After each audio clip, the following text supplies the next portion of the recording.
आप सभी प्यारे स्टूडेंट्स को एएसडीएफ इंग्लिश क्लासेस में बहुत बहुत स्वागत। आज का ये फर्स्ट वीडियो और इनके बाद फिर आपको सेकेंड थर्ड स्टेप से वीडियो रिस्पेक्टिवली मिलता रहेगा। इस वीडियो में ख़ास करके हम लोग ये देखेंगे कि हम लोग इंग्लिश को इम्प्रूव कैसे कर सकते हैं। अगर आप चाहते हैं इंग्लिश को इम्प्रूव करना, बेसिक लेवल से गवर्नमेंटल एग्ज़ाम्स लेवल तक इम्प्रूव करना चाह रहे हैं, तो आपके लिए कुछ सुझाव है। एएसडीएफ क्लासेस इंग्लिश क्लासेस आपको सुझाव देना चाहेगी कि सबसे पहले इम्पोर्टेंट सजेशन ये है कि कभी भी जो है फर्स्ट ऑफ ऑल आप जो है एग्ज़ाम ओरिएंटेड कंसेप्ट को अटेम्प्ट मत कीजिए। मतलब एग्ज़ाम ओरिएंटेड अगर आप आईबीपीएस बैंकिंग क्लर्क वगैरह जो भी है, सीडीएस सीडीपीए कुछ भी, या सीटेट क्लासेस कुछ भी, इंग्लिश को अगर आप डायरेक्ट क्वेश्चन बैंक बनाना शुरू कर देते हैं एट फर्स्ट, तो आपका इंटरेस्ट का किलिंग हो जाता है। अगर आप चाहते हैं आपका इंटरेस्ट मेंटेन रहे तो आपको सबसे पहले क्वेश्चन पे अटैक मत कीजिए, वरना क्वेश्चन आप पे अटैक कर देगा। क्योंकि कंसेप्ट नहीं है, आप क्वेश्चन करेंगे, ज़्यादा क्वेश्चन बनाएंगे, कम सही होगा तो आपका इंटरेस्ट वहीं ख़त्म हो जाएगा। इसलिए सबसे पहले आपको करना क्या होगा, सबसे पहले आपको ये करना होगा कि वैसा क्वेश्चन करने की ज़रूरत नहीं है। पहले कब करेंगे उसको भी करेंगे, लेकिन टाइम। दूसरा सजेशन ये है आप लोगों के लिए कि मेक योर फाउंडेशन स्ट्रॉन्ग। आपको अपना फाउंडेशन स्ट्रॉन्ग होना चाहिए, क्योंकि अगर नींव ही कमज़ोर है, बुनियादी चीज़ ही कमज़ोर है, तो फिर तो आगे आप कुछ कर नहीं सकते हैं। इसलिए दो बहुत ज़्यादा इंपॉर्टेंट सजेशन है, इसको हल्के में ना लें, वरना आपकी इंग्लिश जो है ना हल्के में ख़त्म हो जाएगी। चलिए, मेरा थोड़ा सा जो है टोन जो है वो थोड़ा सा जो है क्रिटिसिज्म टाइप का होता है, लेकिन आप इसको दिल में ना लें। फाउंडेशन, तो फाउंडेशन कैसे हम कर सकते हैं। बेसिक फाउंडेशन सबसे पहले ग्रामर जो है वो हो गया, दूसरा वोकेबलरी हो गया, रीडिंग हो गया, लिसनिंग हो गया। ये चार चीज़ जो है बहुत ज़्यादा इम्पोर्टेंट रोल प्ले करता है किसी भी लैंग्वेज के डेवलपमेंट के लिए। वोकेबलरी को अगर आप डेवलप करना चाहते हैं तो फ्रीक्वेंटली यूज्ड वर्ड्स जो है उसका लिस्ट मैं दे दूंगा, हालांकि नेक्स्ट वीडियो में। नेक्स्ट का मतलब ये नहीं कि इसके बाद ही आपको मिल जाएंगे। फ्रीक्वेंटली यूज्ड वर्ड्स का लिस्ट बनाइए। वर्ड्स फ्रॉम एनसीईआरटी जो है उनसे आप वर्ड सेलेक्ट कीजिए, क्योंकि एक साथ आपका दोनों काम हो जाएगा। साथ ही साथ आपको एएसडीएफ इंग्लिश क्लासेस में एक अलग अंदाज में आपको देखने को मिलेगा इंग्लिश ग्रामर में। इसमें आप देखेंगे, क्या देखेंगे कि एनसीईआरटी का जो बुक है, चाहे पॉलिटिकल साइंस हो या उनके बाद कोई भी बुक हो या साइंस का हो, तो जो वर्ड जैसा होगा हम चाहेंगे उस वर्ड को उसी फॉर्म में लाएँ। मतलब एग्जाम्पल जो लिया जाएगा ग्रामेटिकल कंसेप्ट को समझाने के लिए, जो एग्जाम्पल लिया जाएगा वो ग्रामेटिकल कंसेप्ट को समझाने के लिए लिए गए जो एग्जाम्पल्स होंगे वो एग्जाम्पल आपके एनसीईआरटी बुक से होंगे, ताकि आपका जीएस पे पकड़ मजबूत हो।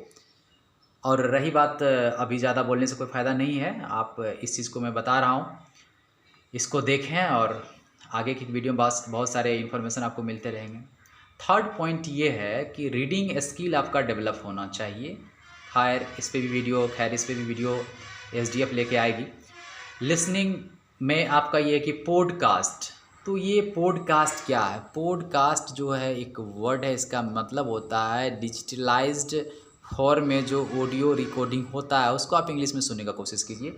Ted videos, interviews, cartoon show in English. अगर इन चीज़ों को आप लिसनिंग फॉर्म में लाते हैं ज़बरदस्त रूप से, तो एक बात याद रख लीजिए कि लिसनिंग एक ऐसा माध्यम है जो कि रिटन से फर्स्ट आता है। हम लोग बचपन में इंग्लिश का कुछ वर्ड सीखे, हिंदी सीखे बोलने के लिए, बहुत सारा अपना रीजनल लैंग्वेज सीखे। वो कैसे सीख पाए? वो ऐसे सीख पाए क्योंकि हम लोग अगर पापा बोला तो पापा सुन के पापा बोल दिया, मम्मी सुन के मम्मी बोलने लगा, बहुत सारा स्ट्रगल हुआ, बहुत उसके बाद हम लोग सीख गए। तो लिसनिंग फर्स्ट आता है, इसलिए लिसनिंग को डेवलप कीजिए, ये आपका डेवलपमेंट में बहुत ज़्यादा जो है ना रोल करेगा। इसलिए जो चीज़ मैंने बताया उस चीज़ पे आप लोग गौर करें, उसको डेवलप करें। और साथ ही साथ देखिए, सबसे पहले इंटरेस्ट अगर जनरेट हो गया ना तो आप कुछ भी कर सकते हैं। आप कुछ भी कर सकते हैं अगर आपका इंटरेस्ट रहेगा तो। आपके अंदर जो आप पोटेंशियल एनर्जी है, जो ताकत है, अगर वो अगर जग गया ना, तो वो एक ऐसा भूखा शेर है जो सारे डिफ़िकल्ट क्वेश्चंस को, हार्ड क्वेश्चन को चीर फाड़ देगा। कहने का मतलब क्या है, कंसेप्ट जनरेशन अगर आप में हो गया, जनरेटिंग पावर ऑफ कंसेप्ट अगर आपके अंदर आ गया, आप कुछ भी कर सकते हैं। तो डिपेंड करता है उस चीज़ पे। और बहुत सारी बात है, मोटिवेशनल बात आपको मिलता रहेगा। और साथ ही साथ मोटिवेशनल क्या, सबसे पहली बात ये है, अल्बर्ट आइंस्टाइन का एक बात मैं आपको याद दिलाना चाहूँगा या बताना चाहूँगा, वो ये है कि समस्या जिस लेवल पे पैदा हुई है ना, वो पैदा आपने किया है। जब तक उस लेवल से आप ऊपर नहीं उठिएगा तो वो समस्या जस की तस बनी रहेगी। इसलिए अगर समस्या को ख़त्म करना तो उस लेवल से ज़्यादा पढ़ना होगा, उस लेवल से ज़्यादा सीखना होगा। चलिए, और एक बात कही जाती है, कौन कहता है कि आसमान में सुराख नहीं हो सकता, एक पत्थर तो तबीयत से उछालो यारो। तो कहने का मतलब है कुछ भी हो सकता है, आप कुछ भी कर सकते हैं। फुल एनर्जेटिक रहिए, फुल फोकस्ड रहिए, कुछ भी आप लाइफ में कर सकते हैं, कोई बड़ी बात नहीं है, आप जैसे स्टूडेंट ही करते हैं। इसलिए चलिए, मोटिवेशनल वीडियो हम अभी नहीं बना रहे हैं, बल्कि आपका कंसेप्चुअल बात कर रहे थे, उस चीज़ को आगे कैरी ऑन करते हैं। तो लिसनिंग पावर डेवलप आपकी होनी चाहिए। और उसके बाद बात करते हैं ग्रामर, जो बेसिक है उस चीज़ के बारे में बात करते हैं। बेसिक पॉइंट में आपका सब्जेक्ट आता है, भर्ब आता है, ऑब्जेक्ट आता है। तो सब्जेक्ट क्या है, ऑब्जेक्ट क्या है, भर्ब क्या, ये तीन चीज़ जो है ये बहुत ही इंपॉर्टेंट है इस बेसिक कंसेप्ट को डेवलप करना।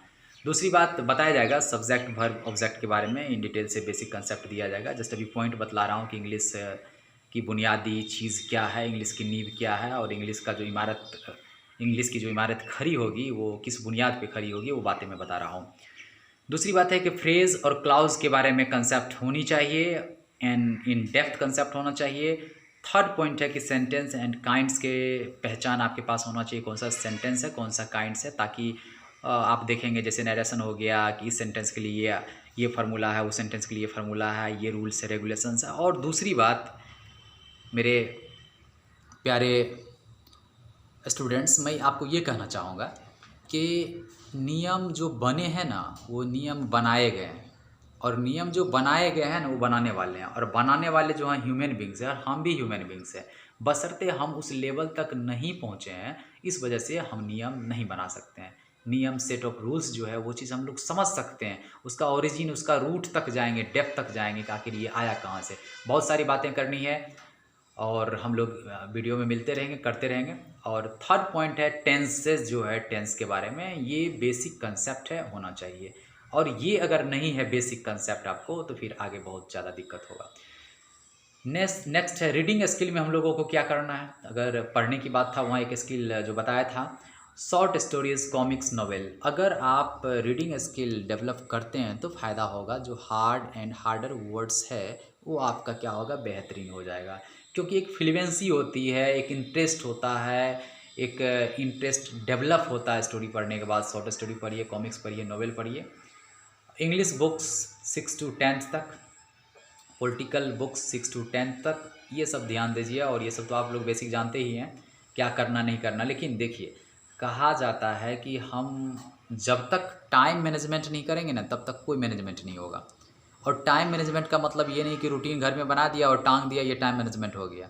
टाइम मैनेजमेंट का मतलब ये है कि आप उस चीज़ को फॉलो करें।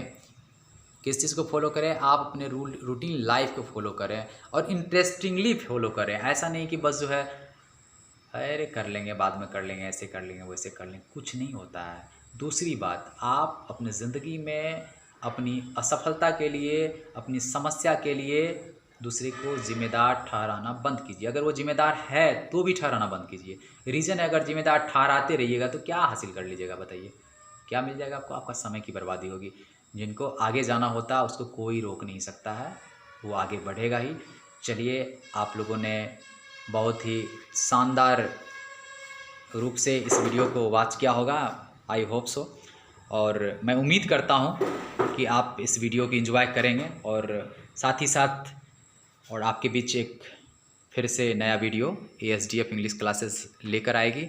और तब तक के लिए bye bye, take care and carry on your study. Okay, thanks my all students, that's all, bye bye, take care।